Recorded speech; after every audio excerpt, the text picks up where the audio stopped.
Dernièrement, j'avais publié une vidéo sur YouTube qui nous permettait de nous interroger sur l'intérêt aujourd'hui d'avoir du S&P 500 ou d'être autant exposé sur le marché US. Parce que c'est vrai qu'on ne se pose pas forcément énormément de questions, hein. La plupart du temps, quand on voit les portefeuilles, la plupart du temps, on voit qu'il y a quand même une exposition significative sur le marché US et notamment sur le S&P 500. Et c'est pas pour rien, parce que c'est quand même un marché qui a été extrêmement performant. Et donc, l'idée de la vidéo que j'avais publiée dernièrement, c'était pas forcément de moi, hein, c'était issu d'un article qui avait été publié par un gestionnaire de fonds que j'apprécie beaucoup, qui s'appelle Meb Faber. Donc si tu n'as pas vu cette précédente vidéo, je t'invite quand même à y jeter un coup d'œil. Et tout l'objet en fait de ces recherches et de l'article qui avait été publié, c'était justement de se poser la question et de se dire, tiens, est-ce que ça vaut toujours le coup aujourd'hui d'avoir du S&P 500 ou d'être autant exposé au marché US que ce qu'on pouvait avoir il y a quelques années en arrière.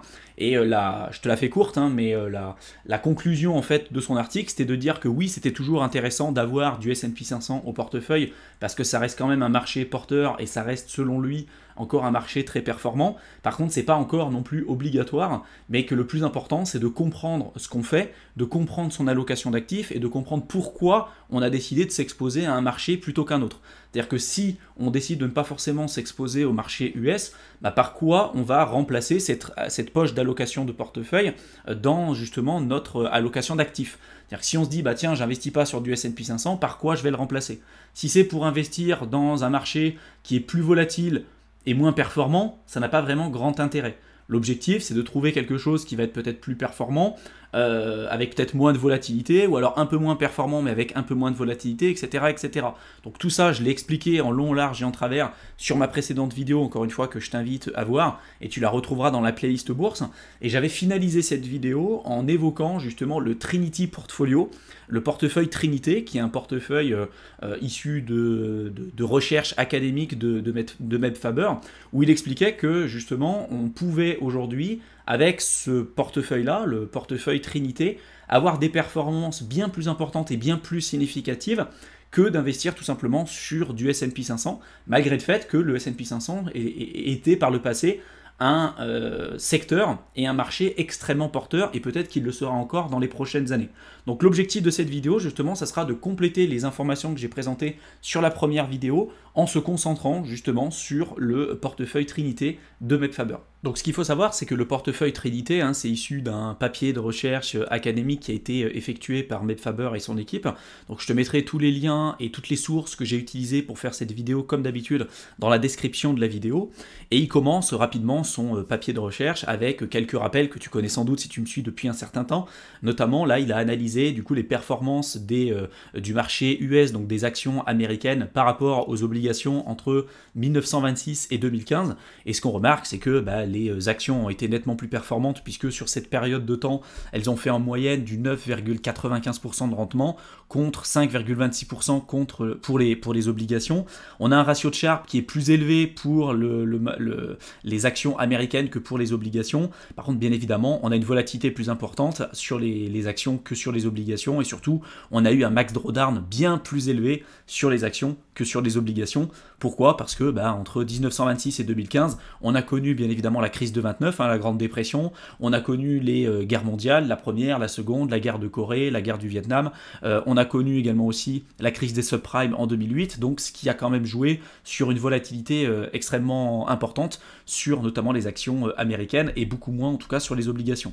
Donc en dessous, on voit le graphique, en bleu la courbe des performances notamment du marché US, donc des actions américaines, et en rouge la courbe des performances des obligations américaines cette fois-ci. Donc on voit que là il n'y a pas photo, hein. Il y a une volatilité beaucoup plus importante sur les actions américaines, mais c'est quand même une classe d'actifs extrêmement performante. Sur le graphique précédent, on avait les performances des actions américaines et des obligations américaines, mais sans prendre en compte l'inflation. Là pour le coup, il a fait exactement le même graphique, mais en prenant en compte les véritables rendements, donc en sous soustrayant l'inflation à chaque fois sur les différentes périodes de temps. Et on se rend compte qu'on a exactement les mêmes résultats avec des performances bien plus importantes sur le marché US au niveau de ses actions, et les obligations ont été quand même nettement moins performantes sur cette durée d'investissement. Là, il a représenté entre 1926 et 2015 le max drawdown, donc on voit que là où il y a eu une volatilité la plus importante, c'est bien évidemment sur les actions américaines, et notamment pendant les crises, donc pendant la Grande Dépression de 1929, également pendant la crise des subprimes, etc. À chaque fois qu'il y a eu des guerres et des conflits, le marché qui en pâtit le plus à chaque fois, c'est les actions. Donc on voit quand même que le max drawdown est nettement plus élevé sur les actions que sur les obligations. Donc c'est de cette réflexion-là qu'est née aussi la réflexion de mixer les deux, de se dire le portefeuille 60-40 qui est aujourd'hui très largement connu, avec 60% d'actions et 40% d'obligations, qui permet quand même d'avoir un certain rendement, mais de lisser quand même cette volatilité sur le long terme. C'est-à-dire que là, il a repris les mêmes infos que je t'ai présentées tout à l'heure, mais il nous a montré ensuite ce que ça peut donner si sur cette même période, entre 1926 et 2015, on avait fait 60% d'actions et 40% d'obligations. Là, sans surprise, on a quand même des performances qui sont plus importantes qu'en investissant uniquement sur des obligations, mais on a diminué fortement notre volatilité, on a même augmenté notre ratio de Sharpe, simplement en ajoutant 40% d'obligations. Donc oui, on a bien évidemment des performances plus faibles que si on était 100% sur les actions, mais l'avantage et l'intérêt d'avoir un portefeuille 60-40, historiquement parlant, c'est d'avoir à la fois un portefeuille qui soit suffisamment performant, mais en diminuant sur le long terme au maximum la volatilité.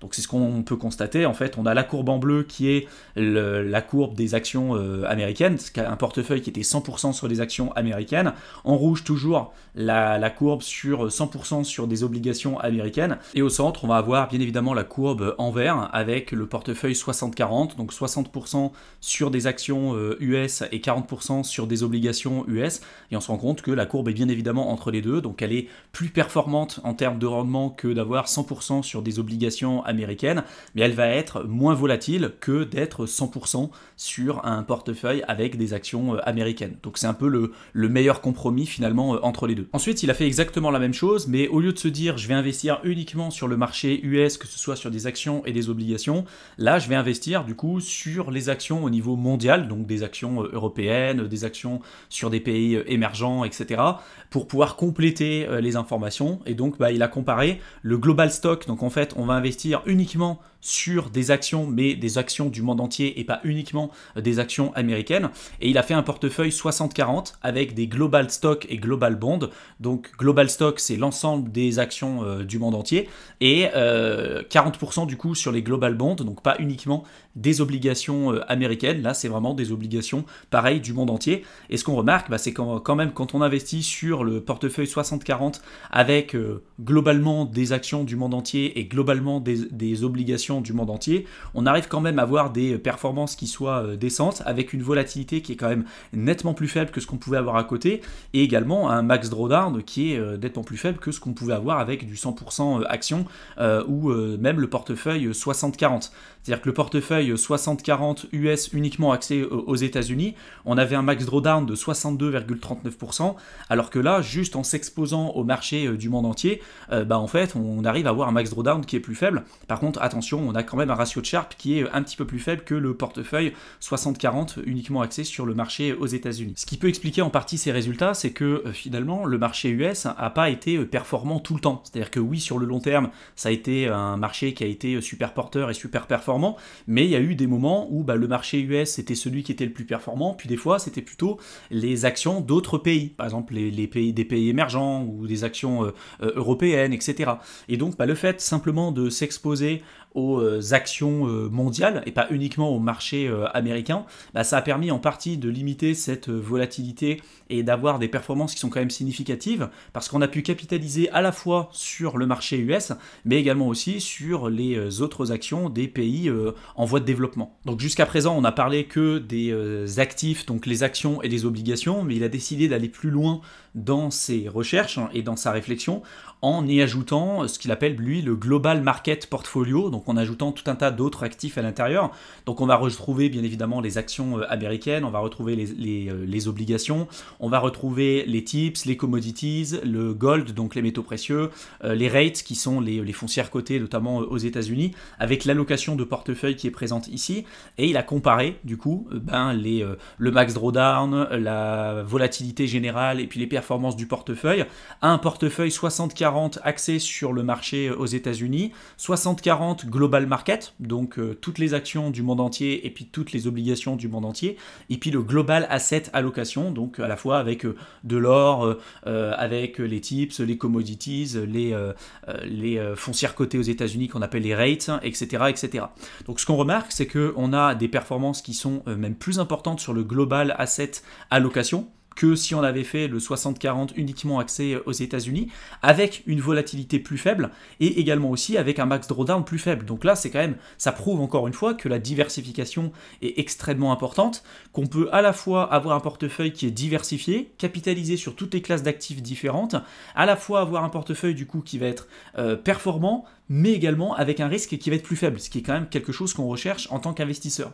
Donc là, on retrouve la même courbe et puis les mêmes types de performances qu'on avait pu retrouver sur les schémas précédents, et on se rend compte que sur le long terme, en effet, le global asset allocation donc, est nettement plus performant que les autres, avec une volatilité plus faible, ce qui est quand même ce qu'on recherche nous en tant qu'investisseurs. Ce qu'il a fait ensuite, c'est qu'il a décidé de faire exactement la même chose, mais en y ajoutant des critères smart beta, donc notamment le critère momentum et le critère value. Et ce critère momentum et ce critère value, il l'a synthétisé dans un portefeuille qu'il a appelé le Global Asset Allocation Plus, que tu retrouveras ici. Donc en fait, il a repris le Global Asset Allocation, mais il y a simplement ajouté le critère momentum et le critère value. Si tu ne sais pas ce qu'est le critère momentum, le critère value, ni même ce que sont les critères Smart Beta, j'ai fait plusieurs vidéos sur justement ces sujets sur ma chaîne YouTube que tu retrouveras dans la playlist bourse et que je t'invite à voir bien évidemment. Je ne vais pas pouvoir faire tous les rappels à chaque fois. Et ce qu'on remarque, c'est que on a eu un portefeuille qui a été extrêmement performant, même bien plus performant que tous les autres portefeuilles, avec une volatilité qui est quand même relativement faible, et puis pareil, un max drawdown qui a été relativement faible. On a augmenté de manière très significative notre ratio de Sharpe, ce qu'on recherche aussi en tant qu'investisseur. Donc là, justement, ça nourrit sa réflexion sur la constitution potentielle de son Trinity portfolio. Et donc là, finalement, sans surprise, durant toute la période d'analyse, donc là entre 1973 et 2015, la courbe en violet était la plus performante, donc c'est notamment le Global Asset Allocation Plus, donc le Global Asset Allocation avec le facteur Momentum et le critère Value qui sont tous les deux de toute façon des critères Smart Beta. Donc là dans son papier de recherche il va aller encore plus loin en prenant un autre facteur qu'il appelle le facteur Trend, donc c'est le facteur tendance, et il explique dans son papier de recherche la différence et le distinguo qu'il faut avoir entre le facteur Momentum et le facteur tendance. Donc il explique que le facteur Momentum ça va plutôt se référer à la comparaison notamment d'un security, donc d'un véritable actif par rapport à d'autres actifs. Typiquement, on va regarder, Tesla, et on va dire, tiens, comment Tesla va performer par rapport à Apple, par rapport à Amazon, ou par rapport au S&P 500, etc., etc. Donc on va le comparer par rapport à d'autres classes d'actifs, ou par rapport à la même catégorie d'investissement. Ça peut être une action par rapport à une autre action, ou une action par rapport aux obligations, etc., etc. Donc ça va être le facteur momentum. Et ensuite, le facteur trend, là, c'est plutôt de répondre à la question, c'est ce qu'il a dit, on va regarder juste Apple, et est-ce que finalement ça augmente ou est-ce que ça baisse, mais uniquement par rapport à lui-même. Et donc pour ça, on va analyser ce facteur tendance, et on va faire de l'analyse technique, on va voir par exemple si le cours de Apple est supérieur à sa moyenne mobile de 100. Et on sait que si le cours d'une entreprise ou d'un actif est supérieur à sa moyenne mobile de 100, c'est qu'en général, on est plutôt sur un facteur de tendance haussier, et donc il y a quand même quelque chose d'intéressant qui est en train de se passer. Donc il a créé un autre portefeuille qu'il a appelé le Global Trend, et qui va être du coup une stratégie d'investissement qui va combiner à la fois le facteur momentum et le facteur tendance pour voir finalement ce que ça aurait pu donner sur le long terme. Donc là, il a fait exactement les mêmes analyses, il a pris le 60-40, le portefeuille 60-40 à la fois axé soit sur les États-Unis, uniquement sur les États-Unis, soit le global market. On retrouve le global asset allocation ou le global asset allocation plus avec le facteur momentum et le facteur value, et le global trend qui cette fois-ci va plutôt se focaliser sur sur le facteur tendance que j'ai évoqué juste avant et le facteur momentum. Et là, sans surprise, à la fois on a un portefeuille qui est nettement plus performant que le portefeuille allocation plus, donc bien plus performant que juste en prenant le facteur momentum et le facteur value, qui sont deux critères smart beta.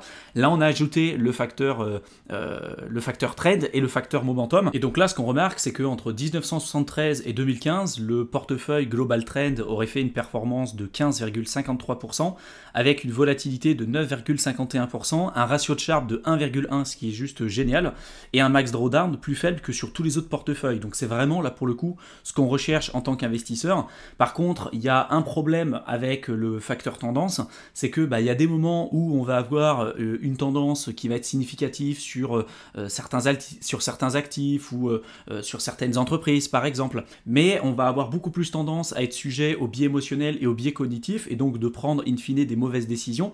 Donc lui, la grosse difficulté qu'il a eu quand il a fait ses analyses, c'est de se dire quand est-ce que c'est le meilleur moment pour pouvoir rester en fait sur ce facteur tendance, et quand est-ce que c'est le bon moment aussi pour pouvoir sortir de ces facteurs de tendance là ou de faire tout simplement juste du buy and hold. Parce que pendant toute cette période d'analyse entre 1973 et 2015, il y a eu des fois où oui, c'était intéressant d'être sur le facteur trend, mais des fois c'était plus intéressant de faire juste de buy and hold. Et donc ça, c'est pas quelque chose qu'on peut déterminer à l'avance, et c'est un gros point faible en fait du portefeuille qui a été présenté précédemment, le global trend, parce que on est beaucoup plus sujet au biais cognitif et au biais émotionnel, et surtout on ne sait pas quand est-ce qu'il faut sortir. C'est-à-dire que oui, on va pouvoir participer aux facteurs de tendance, mais à un moment donné, est-ce qu'on sort du marché? Qu'est-ce qu'on fait? Est-ce qu'on reste en cash? Est-ce qu'on fait juste du buy and hold? Quand est-ce qu'on doit rester sur du buy and hold? Quand est-ce qu'on doit rester sur le facteur trend? Et donc ça lui a permis de nourrir un peu plus sa réflexion pour arriver in fine au portefeuille Trinité. Donc là, il a refait son analyse entre 1973 et 2015 en le comparant avec tous les autres portefeuilles que je t'ai évoqué un petit peu plus tôt. Et donc dans le portefeuille Trinité, en fait, il va reprendre le Global Asset Allocation et il va y ajouter le facteur trend que je t'ai évoqué un peu plus tôt. Et là, il va également proposer une méthode et une stratégie qui est développée dans son article de recherche en mettant le paramètre aussi buy and hold pendant des périodes spécifiques. Ce qui fait qu'on va avoir des performances qui vont être un petit peu plus faibles que le global trend parce qu'on ne va plus le facteur aussi momentum. Donc avec le portefeuille Trinité, on va être à 13,72%. Par contre, on a quand même un max drawdown qui est faible, on a toujours un ratio de Sharpe qui est super élevé. Donc ça reste, depuis 1973, un portefeuille qui a été extrêmement performant et peut-être même bien plus performant que d'investir uniquement sur du marché US, parce qu'à la fois on a des performances importantes, mais en plus de ça on va avoir une volatilité qui va être réduite. Donc il a comparé là les performances de son portefeuille depuis le début, donc le portefeuille Trinité depuis le départ, que ce soit entre le Global Asset Allocation Plus, le Global Asset Allocation, le portefeuille 60-40 uniquement axé aux États-Unis et le portefeuille 60-40 global, donc avec les actions du monde entier et les obligations du monde entier. En fait là on a vraiment le meilleur du monde. On a à la fois un portefeuille qui est moins volatile, mais également plus performant sur le long terme entre 1973 et 2015, ce qui est vraiment ce qu'on recherche. Il finalise sa présentation en comparant de nouveau ce qu'il nous avait présenté un petit peu plus tôt, donc un portefeuille classique axé aux États-Unis 60-40 avec le Trinity Portfolio. Et ce qu'on remarque, c'est que le Trinity Portfolio est à la fois plus performant, puisqu'on a une performance de 13,72% contre 9,47% pour un portefeuille 60-40. C'est également moins volatile, c'est un max drawdown aussi qui va être plus faible, et puis un ratio de Sharpe qui est plus du double que celui du portefeuille 60-40, donc c'est vraiment le Saint Graal et le top vraiment pour l'investisseur. Après, là où c'est quand même un peu plus compliqué, c'est pour la mise en place et la mise en pratique. Concrètement, si aujourd'hui on veut créer notre Trinity Portfolio, alors c'est expliqué dans son article de recherche et je te laisserai y jeter un coup d'œil, tu auras tous les liens dans la description de la vidéo, mais c'est quand même relativement difficile de le mettre en place et surtout de s'y tenir sur des périodes relativement longues, parce qu'en effet, il va y avoir des périodes de trend, il va y avoir des périodes de buy and hold, et ça pour l'instant, tous les ETF ne permettent pas de le faire en automatique. Donc oui, sur le papier, c'est génial. Après, c'est plutôt en termes de gestion et de mise en place et de mise en pratique où c'est un petit peu plus compliqué. Donc si tu veux plus de détails à ce sujet, je te mettrai tous les liens qu'il faut dans la description de la vidéo. En attendant, j'espère que cette vidéo t'aura plu, qu'elle t'aura intéressé, qu'elle t'aura été utile. Si tu veux profiter de ces périodes-là pour pouvoir te former, si tu recherches un moyen pour pouvoir faire tes premiers pas efficacement en bourse, je t'ai préparé un programme de formation offert de plusieurs heures que tu peux rejoindre. Tu as le lien dans la description de la vidéo. Tu cliques dessus, tu rentres ton adresse mail et je t'enverrai le contenu ensuite directement dans ta boîte de réception. Je te souhaite une excellente fin de soirée et je te retrouve dans une prochaine vidéo. À bientôt.